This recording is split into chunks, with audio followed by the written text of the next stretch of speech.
கதறல் கேட்டிடுதே. நானிலம் முழுவதும் நான் ஒரு கோடி நாசத்தின் வழியை நாடிடுதே. இயேசுவின் அன்பு என்னையும் நெருக்க எழும்பிடுவோம் நாம் வாலிபரே. பூம்புகார், அதாவது கலைஞருடைய அந்த ரொம்ப ஒரு தூர பார்வை, திருவள்ளூர் கோட்டம், பூம்புகார், கண்ணகி, அதுக்கு பக்கத்தில் தான் தரங்கம்பாடி. அந்த பட்டணத்தில் இறங்குறார். ஜூலை 9. 3 நாட்கள் வெயிலே நிற்கிறார். வெயில், மழை, பனி, கடல் ஓரமாக மண்ணில், பகலில் மண்ணுடைய சூடு, இடவுல குளிர். ஆனால் அங்கே இருக்கிறவர் அவர் ஊரை சேர்ந்த ஜெர்மன் தேசத்தை சேர்ந்த டென்மார்க்கர் தான் ஆட்சி செய்கிறாரு. ஆனால் டென்மார்க்காரன் அவரை ஏற்றுக்கொள்ளலை. ஏன்னா விடுதலை கொடுத்துருவான், மக்களுக்கு வாழ்வு கொடுத்துருவான்னு அவனை ஏற்றுக்கொள்ளலை. அவருக்கு விசா கொடுத்து உள்ள அனுப்பலை. ஒரு கிருஷ்ண தேவராயர், கிருஷ்ணன்கிற ஒரு பிராமண சகோதரர் தான் சைடில் பக்க வழியாக அவரை கூட்டிகிட்டு போகிறார். அவர் 18 மாதங்களில் தமிழை கற்றுக்கொள்கிறார். முதலாவது ஒரு பெண்ணுக்கு அடிமைப்படுத்தப்படுறாங்க. அந்த அடிமைன்னா அந்த டென்மார்க்லேருந்து வந்தவன் தொல்லை கொடுக்குறான், பாலியல் தொல்லை. அதை போய் கேட்குறார். இவரும் டென்மார்க்கு ஒரு மிஷனரி, அவன் ஆட்சியாளர். அவன் சமாதிக்கு வந்தவன் சுவிசேஷத்தை சொல்ல வந்தவன். அப்போ தான் சங்கீதம் 9:9 சிறுமைப்பட்டவரை கூப்பிடுதலை கேட்கும் ஆண்டவர். 1.5 வருஷத்தில் தமிழை கற்றுக்கொண்டு, பொதுவாக அண்ணாதுரையை பற்றி கடந்த நாட்களில் வாட்ஸ்அப்பில் ஒரு சின்ன ஒரு துணுக்கு செய்தி, இந்தியை கற்றுக்கலாம், இந்தியை கற்றுக்கிறது பெரிய விஷயமாங்க, சின்ன மொழி தாங்க ஹிந்தி, தமிழை கற்றுக்கிறது தான் கஷ்டம். இந்தியாவில் உள்ள மொழிகளிலே ரொம்ப கஷ்டமான மொழி தமிழ், பெங்காலி. பெங்காலி மொழி பேசுறதும் கஷ்டம், தமிழ் மொழி பேசுறதும் கஷ்டம். இந்தி என்பது 300 ஆண்டுகளுக்கு முன்னால் மிஷனரிகள் சுவிசேஷம் சொல்லணும், இந்தியாவுக்குள்ள முழுசாக சொல்லணும்.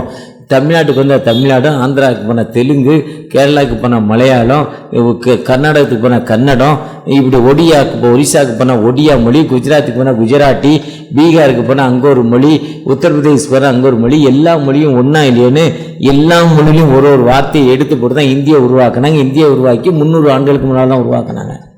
இந்தியாவில் ஈஸியாக பேசக்கூடிய ஒரே மொழி ஹிந்தி மட்டும்தான். ஈஸியாக எழுத கற்றுக்கலாம், ஈஸியாக பேச கற்றுக்கலான்னு சொல்கிற ஒரே மொழி. ஒரு வாரம் எந்த ஹெல்ப் இல்லாமல் டெல்லியில் இருந்தீங்கன்னா உத்தரப்பிரதேசிலேருந்து ஹிந்தி ஈஸியாக பேசலாம் சரளமாக. யூபியில் எத்தனையோ மொழிகள் இருக்கு. இந்த தமிழ் தான் கஷ்டம், பெங்காலி கஷ்டம். பெங்காலி ரவீந்திரநாத் தாகூர். அப்படி தமிழ் மொழிக்கு உயிர் கொடுத்தது சீகன் பால். அவர் வந்தது ஜூலை 2. ஜூலையோட இன்னும் விசேஷம், எல்லா திருமுனைகளும் பிரசங்க பீடம். எல்லாரும் காஸ்பல் சொல்லலாங்க, எல்லாரும் சுவிசேஷம் சொல்லலாங்க, எல்லாரும் பைபிள் வச்சுக்கலாங்க. ஒரு குறிப்பிட்ட ஆரிய இனத்தை சேர்ந்த ஒரு மனிதன் தான் காஸ்பல் சொல்லணும்னு அவசியம் இல்லை. ஒரு யூதன்ல லேவி கோத்திரம் தான் சொல்லணும்னு அவசியம் இல்லை. யாருனாலும் காஸ்பல் சொல்லலாங்கிறத மெத்தடிஸ்ட் திருச்சபை கொண்டு வந்தது.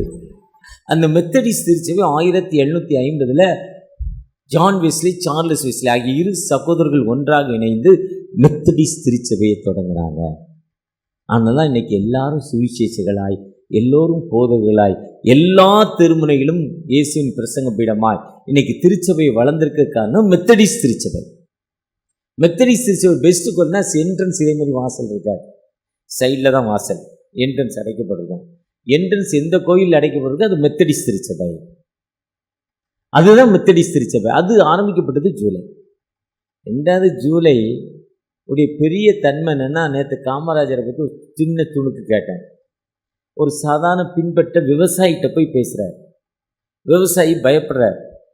அப்போ அவர் சொல்கிறாரு, நீ வேலை செஞ்சப்போ நானே சாப்பிடணும்னு முதலமைச்சர் சொல்கிறார். அவன் நடிங்கிறான். அதுதான் சிறுமைப்பட்டவன். ஏற்றத்தாழ்வு இல்லைப்பா, ஜாதி இல்லைப்பா, மதம் இல்லைப்பா, மனுஷன்தான்ப்பா, உழைப்பு தான் முக்கியங்கிறார். இதை சொன்னது காமராஜர். அவர் பிறந்தது ஜூலை 15. நம்முடைய ஃபாதர் ஆஃப் பிஷப் எஸ்ரா ஐயர்கள் பிறந்தது ஜூலை 19. இது எனக்கு எப்படி தெரியும்னா, முந்தா நாள் ஒரு ஐயர் ஈசி ஐயர் ஒரு ஆண்டு விழாவுக்கு கோவளத்தில் கூப்பிட்டு இருந்தார். நான் டேட்டை பார்த்து 19 ஐயா அன்னைக்கு ஐயாவுக்கு பிறந்த நாள் என்ன. அந்த ஜூலையில் பிறந்ததால் தான் இவ்வளோ பெரிதான வளர்ச்சி. இதில் உட்காந்து அவர் ஐயாவை பற்றி திங்க் பண்ணேன். ஒரு சாதாரண பண்ண விலையில் பிறந்து, எளிய கிராமம், பின்தங்கின குடும்பம், ஏழை குடும்பம், அதில் பிறந்து ஒரு சின்ன ஊழியனா மாறி இந்திய சுவிசேஷத்து வேர்ல்டு விஷன் ஓடு இருக்கிற அந்த ஓஸ்வால் அந்த இந்த திருச்சபையோடு இணைந்து தன்னுடைய அர்ப்பணிப்பான வாழ்வில் இணைந்து இன்னைக்கு அவருடைய மரணத்தில் இந்திய அரசாங்கம், தமிழ்நாட்டுடைய அரசாங்கம் குண்டுகள் முழங்க ஒரு பெரிய சிஎம்க்கு கிடைக்கிற மரியாதை கிடைச்சிருக்குன்னா அவருடைய உழைத்த உழைப்பு அந்த ஜூலையில் இருந்தால்தான் இன்னைக்கு காலையில் இவ்வளோ பெறலான ஒரு பெரிய அர்ப்பணிப்பு. அந்த ஜூலை என்பது மனிதனுக்கு விடுதலை கிடைத்தது. எப்படிப்பட்ட மனிதனுக்கு விடுதலை கிடைத்ததுன்னா, சிறுமைப்பட்டவர்கள் மேல் சிந்தை உள்ளவன் பாக்கியவான். இந்த சிறுமைப்பட்ட மேல் சிந்தை உள்ளவன் பாக்கியவான். ஒருவேளை உங்கள் வீட்டு பக்கத்தில், உங்கள் வீட்டு அருகில் இருக்க, இல்லை உங்கள் சகோதரர்கள் நடுவில் யார் சிறுமைப்பட்டிருக்காங்களோ அந்த மக்களுக்கு யாபேஸ் அடிமைப்பட்டு கிடந்தான். அடிமைப்பட்டு கிடந்தால் அவன் வர வர விரித்திருந்தான். சிறுமைப்பட்டதால் யாபேஸ் விரித்தி அடைந்தான். நியாயாதிபதிகளில் ஒரு மனுஷனை பார்க்கிறோம், அவனுடைய கோத்திரங்கள் அவனை விரட்டி விட்டுறது. இருந்தாலும் ஆண்டவர் அவனை கூப்பிட்டு நியாயாதிபதிகள் 11ஆம் அதிகாரம் நினைக்க சிறுமைப்பட்டு போனான். ஆனால் ஆண்டவர் அவனை உயர்த்துறார். சிறுமைப்பட்டவனை உயர்த்தும் ஆண்டவர், சிறுமைப்பட்டவனை தூக்கி எடுக்கும் ஆண்டவர். அந்த ஆண்டவர் எப்பவுமே நம்மை கைவிடுறதில்லை. வாசிக்கு கேட்ட பகுதி, கர்த்தரை துதித்து அவருடைய நாமத்தை பிரஸ்தாபம் பண்ணுங்கள். இது ஜூலை மாதத்துடைய பெரிய வாக்கு தத்துவம். அதை முடிச்சுட்டு கடைசி வசனத்தில் அவர் வருகிறார், பூமியை நியாயம் தீர்க்க வருகிறார் நீதியோடு. ஜீசஸ் கமிங் சூன், சீக்கிரம் போறார். வரப்போகிறவர் பூமியை நியாயம் தீர்ப்பார். எப்படி நியாயம் தீர்ப்பார்னா, அலெக்சாண்டர் அவர்கள் நல்ல ஒரு பெரிய படை வீரர். கிரேக்க அரசில் கிறிஸ்துக்கு முன்ன இயேசு கிறிஸ்து வருவதற்கு பலர் காரணம். அதில் அலெக்சாண்டர் ஒருத்தர் காரணம். இயேசு கிறிஸ்து வருவதற்கு பலர் காரணம். அதில் அலெக்சாண்டர் ஒரு காரணம். எப்படி நீங்கள் அலெக்சாண்டர் காரணம், கிரேக்க காரணம் போய் அவன் கிரேக்கர் இயேசு யூத மதத்துக்கு எதிரியாச்சு, நீங்கள் எப்படி காரணம்னா, கிரேக்கர் அந்த அலெக்சாண்டருடைய குவாலிட்டி என்னென்னா, உலகத்தை பிடிக்கணும். உலகத்தை பிடிச்ச பிறகு உலகம் முழுவதும் கிரேக்க மொழியை பேச வைக்க வேண்டும். ஜெயிப்பார், கொடி நாட்டிடுவார், கொடி நாட்டிட்டு கிரேக்க மொழியை பேச வைப்பார். இப்போ நான் உங்கள்கிட்ட தமிழை தவிர பெங்காலிலேயோ ஒடியாலேயோ பேசினா உங்களுக்கு புரியாது. அப்போ இயேசு வருவதற்கு அந்த ஆயத்தம் பண்ணது மொழி, லாங்குவேஜ். உலகம் முழுவதும் ஒரு மொழி இருக்க வேண்டும். அந்த மொழிக்கு பயன்படுத்தி கிரேக்க மொழி. இயேசு கிறிஸ்து வரப்போ உலகம் முழுவதும் பேசிய மொழி கிரேக்க மொழி. எல்லாம் ஓரளவுக்கு தெரியும். ஒரு ஊர் 2 பேர் 3 பேருக்கு தெரியும் கிரேக்க மொழி. அப்போ இந்த டிரான்ஸ்லேஷனுக்கு வசதியாக இருக்கும். அந்த அலெக்சாண்டர் முக்கியமானவர், ரொம்ப நல்ல மனிதர். எந்த சோப்பு, பொம்பளை சோப்பு, தண்ணி, அபின், கஞ்சா எதுவும் கிடையாது. போவார், ஜெயிப்பார், ஜெயிச்சுட்டு கொடியை நட்டிட்டு அந்த மொழியை பேச வைப்பார். அடுத்து அந்த ஊரை அந்த ஆண்டவன்ட்டே தோத்தவன்ட்டே நாட்டை கொடுத்துட்டு வந்துடுவார். நீயே வச்சுக்கோ, கிரேக்க மொழியை பேச விட்டுட்டு போயிடுவார். எந்த கெட்ட பழக்கம் கிடையாது. ஒரே ஒரு ஊரில் மட்டும் ஒருத்தன் லேடிஸ் விஷயத்தில் ஒரு மயக்கன்னு நினச்சான். அப்போ ஒரு சொன்னார், இல்லை நான் ஊரை தான் ஜெயிக்க வந்தேன், பொம்பளை ஜெயிக்க வரலன்ட்டான். அலெக்சாண்டர் அப்படியே சொன்னார். அதே மனிதர் இந்தியாவுக்குள்ள அவர் போராடுறப்ப சந்திரகுப்தருடைய ஃப்ரெண்ட்ஷிப் கிடைக்கும். சந்திரகுப்தர் அவருடைய எல்லா பழக்கங்களும் அடிமைப்படுத்துகிறார். உலக பிரகாரமாக கஞ்சா, குடி, பெண் எல்லா பழக்கங்களுக்கும் அவரை அடிமைப்படுத்தி அவர் இங்கேருந்து ரிட்டர்ன் போகிறப்ப நம்ம சரித்திரத்தில் வாசம் காய்ச்சல் வந்துச்சு, போய் செத்து போனார். காய்ச்சல் வர்றதுக்கு லிவர் பிரச்சனை வந்தால் காய்ச்சல் வரும், கிட்னி பிரச்சனை வந்தால் காய்ச்சல் வரும், லங்ஸ் பிரச்சனை வந்தால் காய்ச்சல் வரும். எங்கள் உடம்புல சைடு எஃபெக்ட் ஃபஸ்ட்டு ஜுரம் தான் எஃபெக்ட். அந்த ஜுரத்தோட எஃபெக்ட் தான் ஃபஸ்ட்டு. ஜுரம்னா அந்த ரத்த அணுக்கள், சிவப்பு அணுக்கள், வெள்ளி அணுக்களுடைய எண்ணிக்கை குறையுது. அது எதிரியோடு போராடுறப்ப அந்த நோய் எதிர்ப்பு சக்தியோடு போராடுறப்ப தான் ஃபீவர். இதுதான் ஃபண்டமெண்டல் அந்த ஜுரம் தான். அதுக்கப்புறம் அவர் செத்து போனார். உடம்பு உறுப்புகள் எல்லாம் கெட்டு போச்சுக்கிறாங்க. அதுதான் சங்கீதம் 15, கர்த்தாவே யார் உம்முடைய கூடாரத்தில் வாசம் பண்ணுவான்? யார் நம்மளுக்கு உத்தமனாய் நடந்து மனதாறு சத்தியத்தை முடி நடக்கிறவன்? உத்தமனா நடக்கணும், மனதார முடி சத்தியத்தை முடி நடக்கணும். அந்த 5ஆம் வசனத்துல பணத்தை வட்டிக்கு கொடாமலும் பரிதானம் வாங்காமலும். அந்த சங்கீதம் 15 கடைசி. இந்த கடைசியோட கம்பேர் எசேக்கியேல் 18:8 போகிறப்போ பணத்தை வட்டிக்கு கூடக்கூடாது, பரிதானம் வாங்கக்கூடாது. என் கட்டளின்படி நடந்து நியமங்களை கை கொண்ட ஒருவன் எனக்கு உண்மையாய் இருப்பானா அவன் பிழைக்கவே பிழைப்பான். அது நீ எசேக்கியேல் 18:9. ஏன் போதுமா? அந்த கட்டளின்படி நடக்கிறப்போ அதுதான் கமாண்ட்மெண்ட். ஆண்டுடைய கட்டளின்படி நடக்கணும். ஆண்டுடைய கட்டளை, முதல் கட்டளை என்னது? நீங்கள் புறப்பட்டு போய் சகல ஜாதியும் சீஷராக்கி பிதா குமாரன் பரிசுத்தவான்கள் ஞானஸ்தானம் கொடுங்கள். அன்றியும் மனம் திரும்புதலும் எருசலேம் தொடங்கி சகல தேசத்தாருக்கும் சொல்லப்பட வேண்டும். மனம் திரும்புதலும் பாவ மன்னிப்பும். நீங்கள் உலகெங்கும் போய் சர்வ சிருஷ்டிக்கும் சுவிசேஷத்தை அறிவீங்கள். பிதா என்னை அனுப்பினது போல நான் உங்களை அனுப்புகிறேன். என் ஆடுகளை மேய்ப்பாயா, என் ஆடுகளை மேய்ப்பாயா, நீங்கள் போங்கள், நான் உயிரோடு எழுந்துட்டேன். சீஷத்தை போய் சொல்லுங்க. மார்க் 16:7. போங்க, போய் சொல்லுங்க. சீக்கிரமாய் போங்கள், சீக்கிரமாய் போங்கள். இதுதான் ஆண்டவருடைய கட்டளை. போய் கமாண்ட்மெண்ட்ஸ் போய் சொல்லு. ஜிஎல் முடிய ஒரு நாள் பெரிய ஊழியக்காரர், நம்ம இஸ்ராயா மாதிரி பெரிய ஊழியக்காரர் ஜிஎல் முடி, பெரிய சர்ச், ரொம்ப பெரிய, உலகத்திலே பெரிய சர்ச் ஜிஎல் முடி தான் வச்சிருக்காரு. இப்போ பாலியாங்கிச்சோ, ஆனால் அதை விட சின்னதாக இருக்கு தென் கொரியாவில். அவரை தட்டி ராத்திரி மினிஸ்ட்ரிலாம் முடிச்சு ஜெபக்குட்டெல்லாம் முடிச்சு ராத்திரி 11 மணிக்கு வீட்டில் படுத்தாராம். ஜோம் பண்ணிட்டு படுக்கிறவரை எழுப்பி, எப்பா எழுந்துரு, அந்த தெரு முனைக்கு போ, எம்எம்டி முனையில் ஒரு கடை இருக்கு, அங்கே பசியில் நிற்கிறான், அவனுக்கு போய் சொல்லு காஸ்பல்னாதான் ராத்திரி 1 மணிக்கு. இதில் போய் லெஃப்டில் திரும்பி இதில் போய் ரைட்டில் திரும்பி ஒரு ரைட்டில் திரும்பினா டீ பாய்னு ஒரு கடை இருக்குது. ரொம்ப டீ பாயில் டீ குடிக்கவே இல்லைன்னு இந்த கண்ணிக்கு ரொம்ப சீக்கிரம் வந்ததில் அங்கே இறங்கிட்டேன். நான் வந்தோடனே டீ பாய் சூப்பராக இருந்தது, சக்கரை இல்லாமல் இருக்கான்னு கேட்டேன். அவன் சொன்னார், இல்லைங்க சக்கரை இல்லாமல்னா இஞ்சி டீ தான் தருவேன்னா. இஞ்சி டீ ஏற்கனவே காலையில் வயறு கலடா பண்ணுது, வேண்டாம்ப்பா எரியுது, டீயே கொடுங்க. கொடுத்தா கொஞ்சம் நார்மலாக சுகர் இருந்தது, ஒரு 60% இருந்தது சக்கரை. சர்க்கரை இல்லாமல் குடிக்க முடியாது பாருங்க, இன்னொரு டீ வாங்கி குடிச்சேன், அவ்வளோ நல்லா இருந்தது.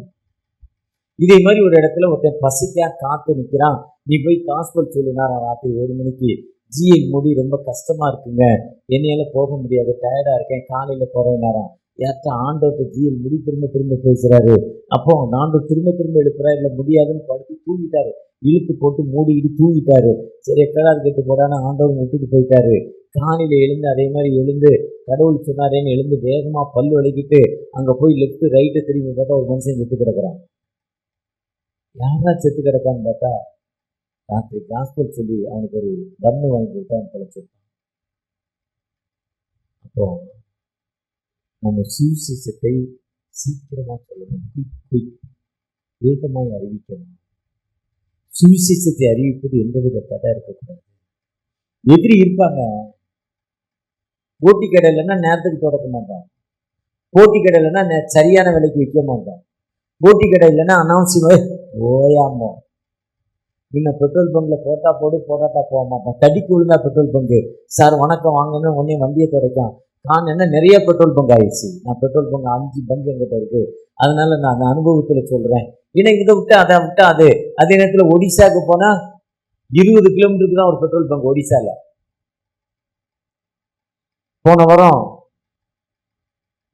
வெஸ்ட் பெங்கால் போயிருந்தேன், டார்ஜிலிங் பகுதிக்கு போயிருந்தேன்.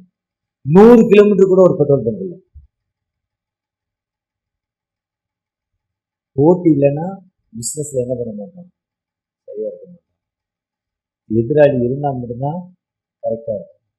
சாத்தானியை கவுத்துவான்னு நினைச்சாதான் ஜெபத்தில் என்ன பண்ணுவோம், தரித்திருப்போம். இல்லைன்னா ஜெபத்தில் தரிக்கிட்டு இருக்க மாட்டோம். கரெக்டாக அந்த போட்டி இல்லைன்னா மனுஷன் நினைக்கிறோம். பிஎம் லாரி திருநெல்வேலியில், இன்னைக்கு திருநெல்வேலிக்கு ஆலங்குளத்துக்கு இடையில ஒரு ஆசிரமம் இருக்கு. வல்லம் நிறைந்த ஊழியக்காரர், அவர் நடந்து போனால் நிழல் பட்டு மறிச்சவன் இருந்திருக்காங்க. அவருடைய ஷேடோ பட்டு அவருடைய கார் பக்கத்தில் போனால் ஹீலிங் ஆயிருமா. அவர் போகிற கார் அம்பாசிடர் கார் பக்கத்தில் போனால் ஹீலிங் ஆயிருமா. அவர் கடைசியில் சொல்லிட்டா, நான் தான் கிறிஸ்துவிட்டார், அட்ரஸ்ல போயிட்டார். காரணம் பெருமை.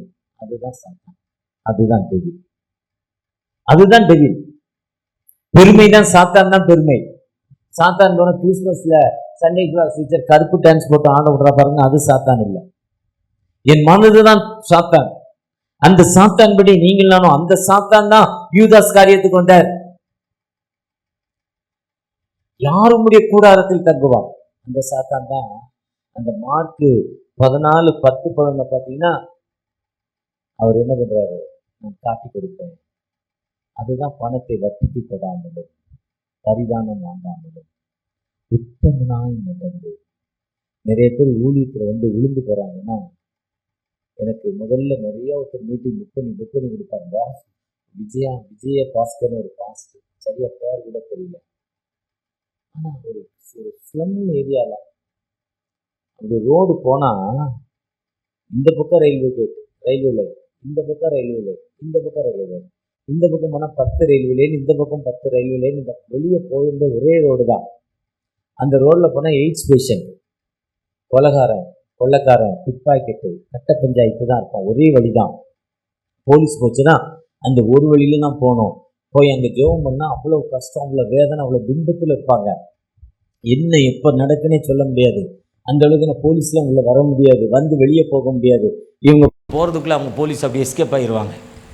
அங்கே போலீஸ் போக முடியாது. அப்படிப்பட்ட ஏரியாவில் சர்ச்சு வச்சுருந்தார்.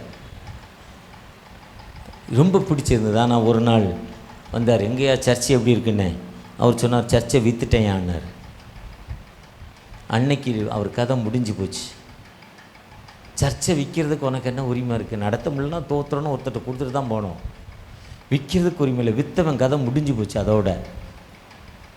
ஏன்னா இது ஆண்டோடைய ஆலயம், ஆண்டோடைய சொல்கிற வானம் பூமியும் நிறைவும் என்னுடையது, பூமியும் நிறைவும் என்னுடையது. இதுதான் ஊழியக்காரனுடைய வேலை. ஆனால் ஊழியக்காரன் அதுதான் யூதாஸ் காரியத்தை என்ன பண்ணுறாரு? அப்படி மரணம், பரிதாபமான மரணம். அவருடைய எண்ணங்கள் கூட அவருக்கு தோணலை. கடைசி நேரத்தில் தேவாலயத்துடைய தலைவர்கிட்ட போய் பார்த்ததை விட ஜீசஸ்கிட்ட போயிருந்தா, அந்த பேதுருடிகள் போன மாதிரி ஜீசஸ் ஐயாட்ட போயிருந்தா ஒரு விடுதலை கிடச்சிருக்கு. அந்த போகணுங்கிற அந்த திங்கிங் அவருக்கு வரல. ஆண்டவர் கொடுக்கல, அந்த செயல்பாட்டை கொடுக்கல. மறிக்க வேண்டுங்கிற செயல்பாட்டை தான் கொடுத்தார். காரணம் பணம், பரிதானம். அதுதான் ஊழியம்னா. அந்த ஊழியக்காரன் எவனுமே முன்னேறினதில்லை. எனக்கு தெரிஞ்ச ஒரு 1000 ஊழியக்காரர்கள் சென்னையில் தெரியும். யார் காசை பார்க்காம ஒரு ஆண்டவரை மட்டும் பார்த்து போகிறாங்களோ அவர்கள் எல்லாம் வாழ்க்கையில் மேலே மேலே மேலே மேலே போய்கிட்டே இருப்பாங்க. ஒரு வருஷத்துக்கு ஒரு தடவை 2 தடவை ஒரு சர்ச்சைக்கு போகிறேன்னா முதல்ல இருந்ததை விட அடுத்த வருஷம் போனால் 2 பேர் 3 பேர் 5 பேர் அதிகம் இருப்பாங்க. காரணம் அவங்க மனுஷனை தேடி போகிறதில்ல. இன்னும் நிறைய பேர் மனுஷனையே தேடி அலைந்து கொண்டிருக்கான். 95 விழுக்காடு பாஸ்டர்ஸு வாழ்க்கையில் முன்னேறவே இல்லை. பணம் தான் தன்னுடைய குறிக்கோள்ங்கிறது வாழ்க்கையில் முன்னேற்றம் இல்லை. ஆனால் ஊழியத்தின் பாதையில் ஆண்டவர் தனக்கு கொடுத்த நியமத்தில் நாம் சரியாக ஓடிக்கொண்டிருக்கோமா? அதுதான் சொல்கிறார், கர்த்தரை அவர் நியாயந்திருக்க வருவார், நீதியோடும் நியாயந்திருக்க வருவார் என்று இன்னைக்கு கொடுக்கப்பட்ட அந்த வாசிக்க கேட்ட சங்கீதத்தில் ஆண்டவர் சொல்கிறாரு. ஒருவேளை சிறுமைப்பட்டு அந்த பேதுரு சிறுமைப்பட்டு ஜெபித்த பொழுது அப்படி ஜெபத்தை கேட்ட ஆண்டவர், நீங்களும் நானும் தன்னை தாழ்த்தி, தகப்பனே என்னுடைய பாவங்கள், என்னுடைய அக்கிரமங்கள், என்னுடைய அநியாயங்கள் நிமித்த நான் கஷ்டமான வேதனையான நிலைமையில் இருக்கிறேன், எனக்கு ஒரு விடுதலை கொடுங்க, என்னை பிளஸ் பண்ணுங்க நீங்க கேட்கிறப்போ நிச்சயமாகவே வாழ்வு கொடுக்கும் ஆண்டவர். அந்த ஆண்டவர் நியாயத்திற்கு வருகிற ஆண்டவர், நமக்கு நீதியோடும். அதுதான் சங்கீதம் 15, நாம் நீதியின்படி ஆண்டவருடைய சன்னிதானத்தில் வருகிற மக்களாய் காணப்படுகிறோமா? நம்மை சரியான நீதி, அதுதான் இன்னைக்கு ஆதியாகமம் 13ஆம் அதிகாரத்தில் கொடுத்துருக்காங்க. இன்னைக்கு உரிய டெக்ஸ்ட் அதுதான். என்ன டெக்ஸ்ட்னா, அதாவது giving without counting the lost, பொறுப்பாண்மை, இழப்பதை எண்ணாது ஈதல். என்ன இழந்து போகிறோமோ அதை எண்ணக்கூடாது, அதை எண்ணாமல் கொடுக்க தான் வாழ்வுங்கிறாரு. கணக்கு பார்க்காமல் கொடுத்ததுங்கிறாரு. பிரதிபலனை எதிர்பார்க்காத ஈகைங்கிறாரு. எதிர்பார்க்காத ஈவு. ஆபிரகாமுக்கும் அவருடைய சகோதரமாக லோத்துடைய வேலைக்காரங்களுக்கு சண்டை வந்துருச்சு. 13ஆம் அதிகாரத்தில் ஆபிரகாம் கூட சொல்கிறார், ஐயா நீ நானும் சகோதரர்கள், வேலைக்காரனுக்குள்ளே சண்டை வந்துச்சு, நம்ம பிரியக்கூடாது, தோத்திரம், இவனுக்கு எந்த இடம் வேணும்னு எடுத்துக்கோ. கண்ணேறிட்டு பார்த்த பொழுது பசுமை நிறைந்த இடம், நீர்வளம் மிகுந்த இடம், யோர்தான் நதி பகுதி. நாங்கள் போகிறேன், தோத்திரம் போயிட்டு வந்துட்டார். போயிட்டு வான பிறகு இவர் இங்கே இருக்கிறார். ஆண்டவர் சொல்கிறாரு, எந்திச்சு பார்ப்பாங்கிறார். இப்படி பார்த்தா அந்த மோனம் வரையும் தெரியுது. எனக்கு ஷார்ட் ஆகிட்டு 65 வயசாகிட்டு 35 வருஷமாக சுகரு, ரொம்ப தூரம் தெரியல, அந்த பிரிட்ஜ் வரையும் கூட தெரியும் ஸ்ட்ரைட்டாக. இப்படி திரும்பி பார்த்தா இப்படி எங்கே தெரியுதோ, இப்படி திரும்பி தெற்க மேற்க வடக்க கிழக்க எங்கே எவ்வளோ தூரம் தெரியுதோ, நீ எழுந்து எவ்வளோ தூரம் நட, அதுதான்டா உனக்கு இல்லைன்ட்ட. எப்போ பிரதருக்கு வேணுங்கிறத கொடுத்துட்டார். எப்போ நம்ம கொடுத்தோமோ அதுதான் லைஃப். அதுதான் அப்புறம் மம்ரே சமூகத்தில் போய் மம்ரே அமைதியாக உட்காந்துட்டார். இதுதான் வாழ்க்கை. நாம் எப்படிப்பட்ட மக்களை காணப்படுகிறோம்? மக்கதோனியா திருச்சபை மக்கள் கஷ்டத்தில் இருக்காங்க, கணக்கு பார்க்காம கொடுத்தாங்க ஆண்டவருக்கு. நாம் எப்படிப்பட்ட மக்களை 2 கொரிந்தியர் 8ஆம் அதிகாரத்தில் நாம் எப்படிப்பட்ட மக்களாய் இருக்கிறோம்? ஆண்டுடைய ஊழியத்தில் நம்மை அர்ப்பணிக்கிற மக்களாய் காணப்படுகிறோமா? உண்மை உள்ள மக்களாய் காணப்படுகிறோமா? கட்டளையின்படி நடக்கிற மக்களாய் காணப்படுகிறோமா? அப்படி நடக்கிறப்போ, அர்ப்பணிக்கிறப்போ உங்களை நீ உயர்த்தும் ஒரு உயிருள்ள ஆண்டவர் நம்மோடு கடந்து வந்திருக்கிறார். நீங்கள் நானும் தகப்பனே எனக்கு ஒரு வாழ்வு கொடுங்க, உம்முடைய கிருபையை தாங்க தகப்பனே, உம்முடைய இரக்கத்தை தாங்க தகப்பனே, உம்முடைய வழிநடத்தலை தாங்க தகப்பனை நோக்கி பார்ப்போமா? அறுவடை மிகுதியாலோ இல்லை, அன்பரின் கதறல் கேட்டிடுதே.